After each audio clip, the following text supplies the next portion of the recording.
Elden Ring is different. Its world is engaging in ways you just don't see in most of today's open-world games. And then there's the combat, which is more flexible than the combat in previous From Software games. Those are just some of the things I noticed after playing the network test several weeks ago. And those are the things I'm going to cover in this video. But first, I have some disclaimers. Number one, Bandai Namco did ask that I refrain from capturing footage of the test, so any gameplay in this video is taken from footage that's already out in the wild. I've cited my sources in the description below. Second, you might be asking, why make this video so long after the network test? Well, life happens and I had to take a short break from producing content, but I still wanted to share my experience with you. And lastly, I will cover what some people might consider gameplay spoilers. So if you want to go into Elden Ring completely blind, well, you've been warned. And with that, I hope you'll join me for 9 cool details I noticed during my experience with Elden Ring.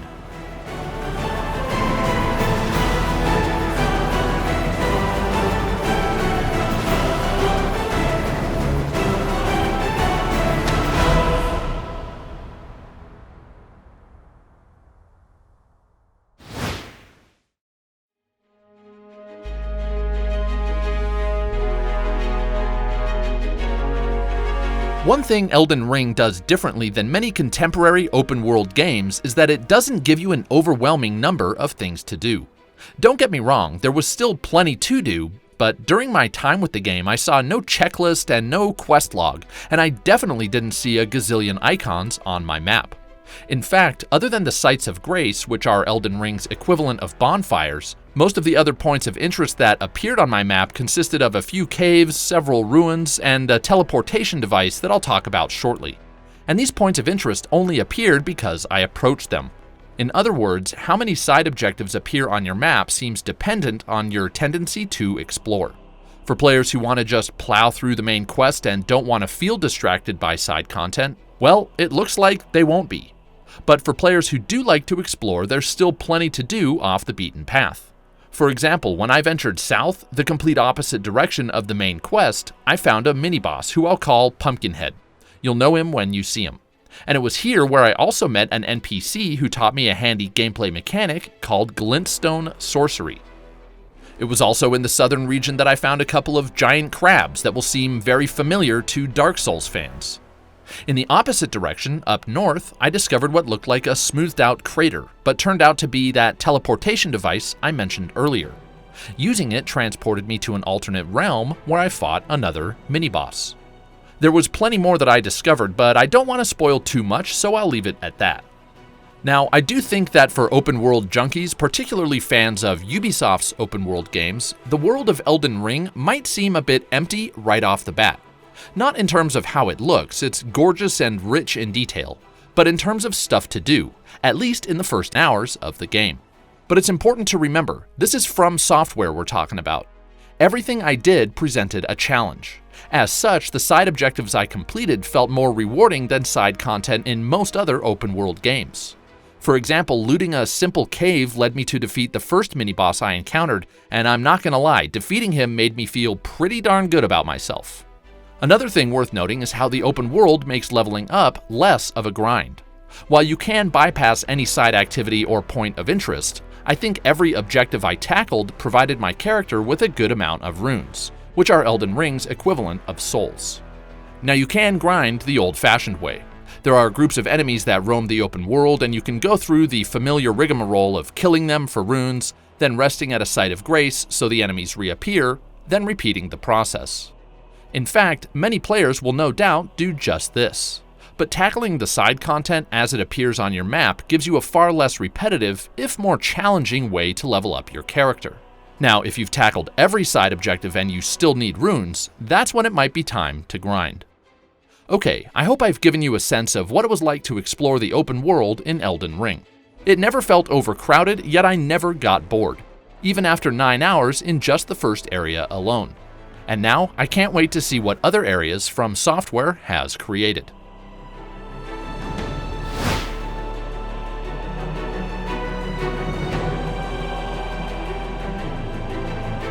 In the area of Elden Ring that I was allowed to explore in the network test, I encountered what I would consider 3 proper bosses, 3 mini-bosses, and one particularly difficult enemy that wasn't either, but still gave me one hell of a fight. Of these 7 encounters, only 2 were required for me to progress through the main area. Now, all the mini-bosses were part of side objectives, so you could get through the first area without seeing any of them. As for the main bosses, you'll encounter all 3 of them no matter what, unless there's a shortcut or 2 I just didn't find, which is entirely possible. However, one was obviously optional. I could just run away, which was particularly easy if I was on my spectral steed. That's the horse you can ride whose name is Torrent. And another boss, well, he was a little trickier to avoid. But the other proper boss that I faced was the one that I had no choice but to fight, and he was by far the most difficult enemy I encountered in the entire network test. So while it can be tempting to skip a major combat encounter here and there, players who haven't mastered the combat or don't want a ridiculous challenge for this boss, well, you might want to cut your teeth on some of the optional and easier fights that came prior. Defeating bosses and mini-bosses is probably the best way to get the hang of combat, and when you do find success, it's a great way to farm runes.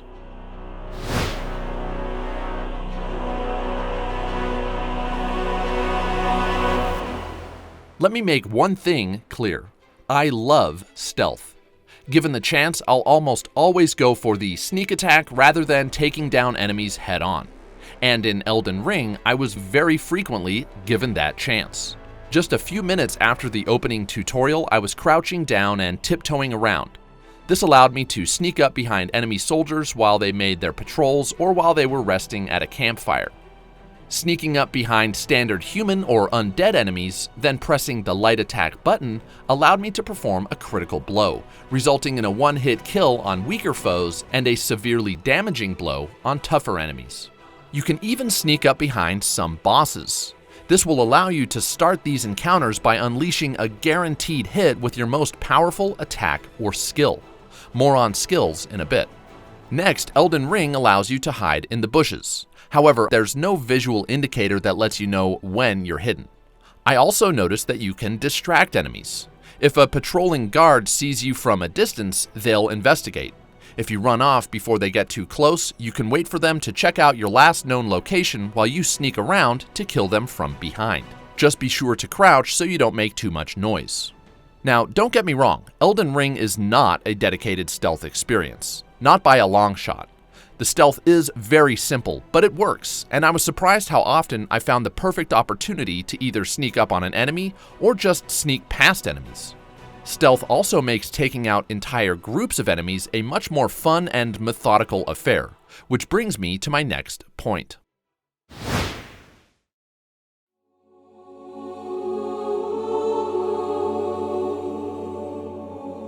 First off, let me explain flasks in Elden Ring. As you might have guessed, these are what you use to refill your health and your focus points. To the uninitiated, focus points, or FP, are basically magic points. And both types of flasks work just like Estus flasks in Dark Souls. You assign them to an item slot, then use them one at a time in or out of combat. And they get replenished whenever you visit a site of grace. But in Elden Ring, one cool mechanic is that if you encounter a group of enemies out in the open world, killing every last one of them will replenish both health and FP flasks. Now, how many get replenished depends on the group of enemies. I'm guessing the tougher and more numerous, the more flasks you'll replenish. This did several things. For one, if you aren't near a site of grace, this gives you a way to extend your current run before you take a rest. More flasks means you'll probably survive longer. Second, this mechanic gave some groups of enemies the same flavor as, say, outposts in a Far Cry game. Knowing there was a reward for killing every last enemy in a group made me approach them way more methodically. Mainly, I'd ask myself, how can I take out as many as possible using stealth, and then how can I strategically go about picking off the rest one by one? I feel some diehard Souls fans might feel this makes parts of the open world a bit too forgiving, but for me, it was a welcome and rewarding change.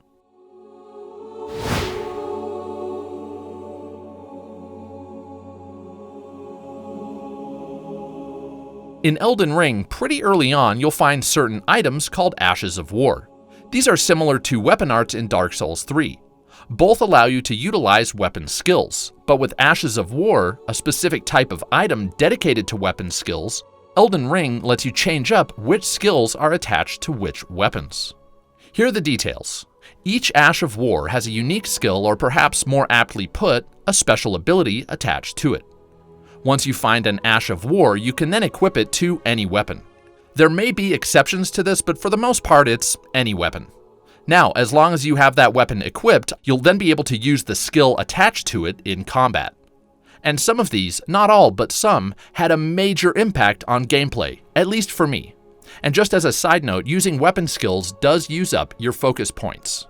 Anyhow, the Ash of War that I started with provided a skill called Stormblade, and it basically shot a blast of wind at my opponents. It dealt decent damage, but nothing game-changing. But then I equipped my favorite weapon in the network test, a double-bladed sword, with a different Ash of War that imbued that weapon with a skill called Saurian Glint Sword. And holy crap! This skill caused my sword to turn into a massive blue beam of energy, probably 12 or so feet in length, which I could then charge up and swing down to land a devastating long-range blow. Now, this was slow, but against more lumbering enemies and even against several bosses, Saurian Glint Sword did massive damage if I timed it right. And as I mentioned, I could hold the button down, charging it to varying degrees of strength, so while it was pretty slow, just how slow was up to me. That said, it was pretty useless against faster enemies, but that just meant I had to experiment with other Ashes of War to balance out my arsenal. One weapon when paired with one Ash of War might be great for long-ranged combat against slower enemies, while another weapon with a different Ash of War and hence a different skill might be good for close-range combat against faster enemies. It's also worth noting that some Ashes of War also imbue weapons with elemental damage. One that I equipped later in the network test called Thunderbolt caused every blow of my sword to deal lightning damage. All in all, based on my experience, I expect Ashes of War and their associated weapon skills to massively change how you approach combat in Elden Ring, even more than weapon arts affected the combat in Dark Souls 3.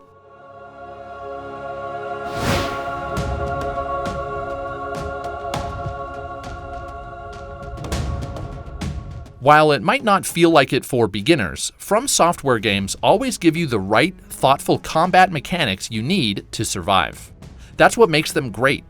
But it often seems like when one combat element gets added to a FromSoft game, such as the posture mechanic in Sekiro, another gets taken away, like the ability to change your primary weapon, which didn't exist in Sekiro. But with Elden Ring, it seems to me that director Hidetaka Miyazaki might be providing his most diverse and flexible set of combat mechanics yet.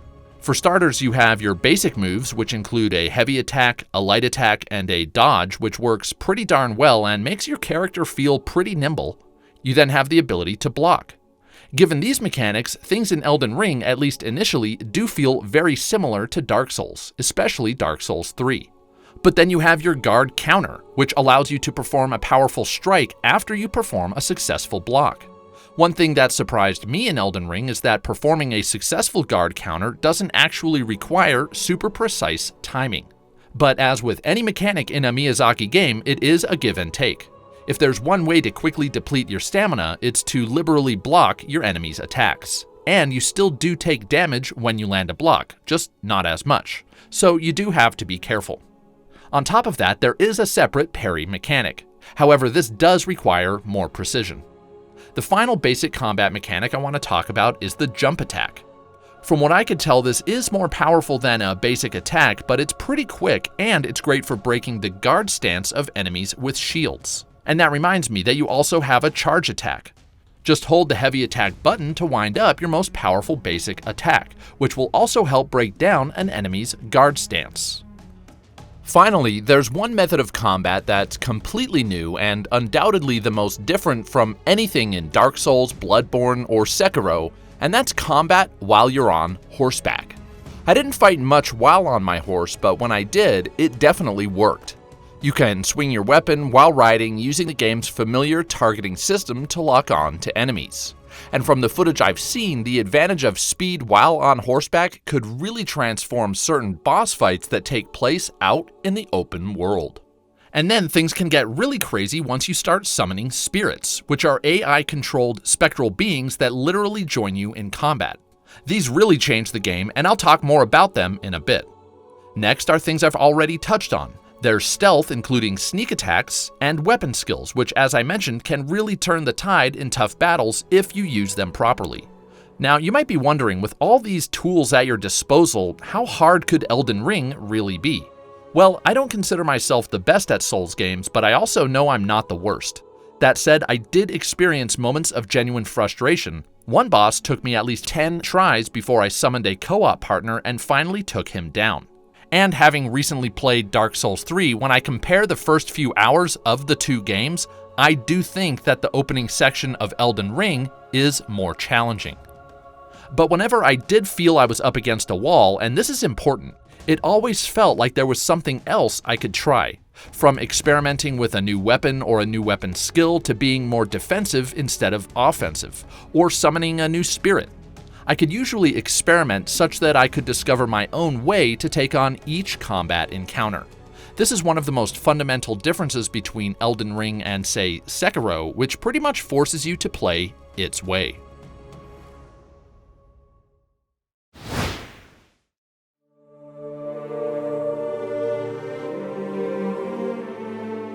Okay, now I want to talk about spirits.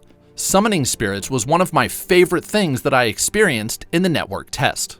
You can unlock the ability to summon spirits pretty early on, and once you do, you have to purchase specific spells, each with the ability to summon a different spirit. Of the two spells I purchased, one summoned a sorcerer who fired spectral arrows from a distance, and another summoned 3 wolves that attacked all at once.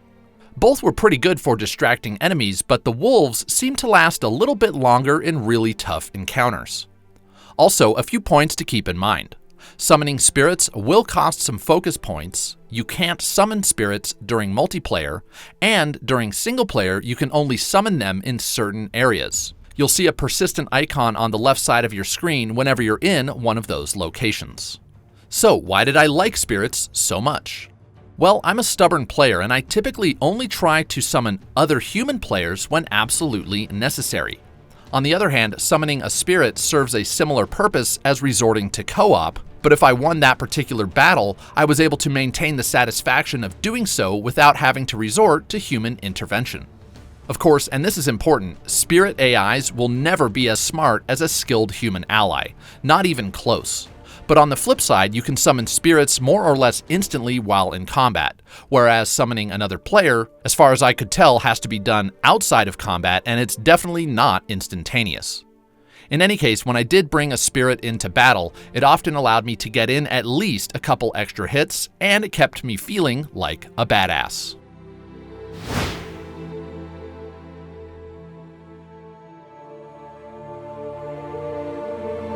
For several reasons, Traversal in Elden Ring seems to me like it's going to be actually pretty convenient.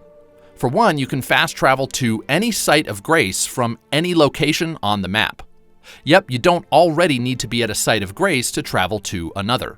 However, the game was clear in stating that you won't be able to fast travel from certain dungeons. But again, as long as you're in the open world, you can just open your map and fast travel to any site of grace you've already visited.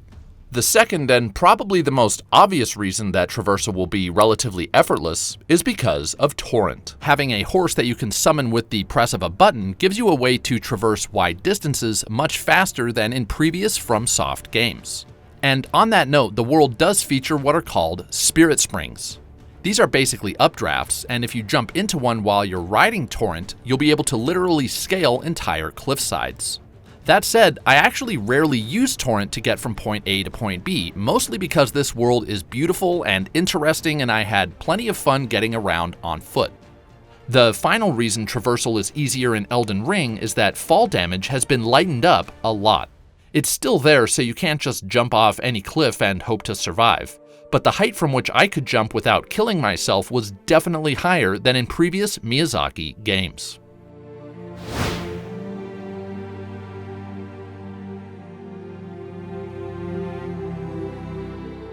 As I mentioned, one mechanic in Elden Ring I used surprisingly little was my horse. But one time I actually summoned him by accident during a combat encounter. The reason for this is that the button you use to summon Torrent is the same button you use to consume health and FP flasks. Without explaining too much, I thought I was going to consume a flask and I ended up hopping on my horse. The funny thing is, hopping on horseback might have actually been quicker than consuming a flask. Now, again, I only did this once and it was on accident. I wish I had tried it more often to see if this was just a fluke, but if it wasn't, well, maybe hopping on your horse might be an impromptu escape plan for when you're in trouble. Even if this doesn't work every time, one takeaway here is that hopping on your horse happens relatively fast. Just tap the button and just like that, you're riding. So there you have it. I hope you found this video informative and maybe even fun to watch. If you've been subscribed to my channel for some time, you know that I focus mostly on creating tips and guides, but I've also been known to make previews just like this.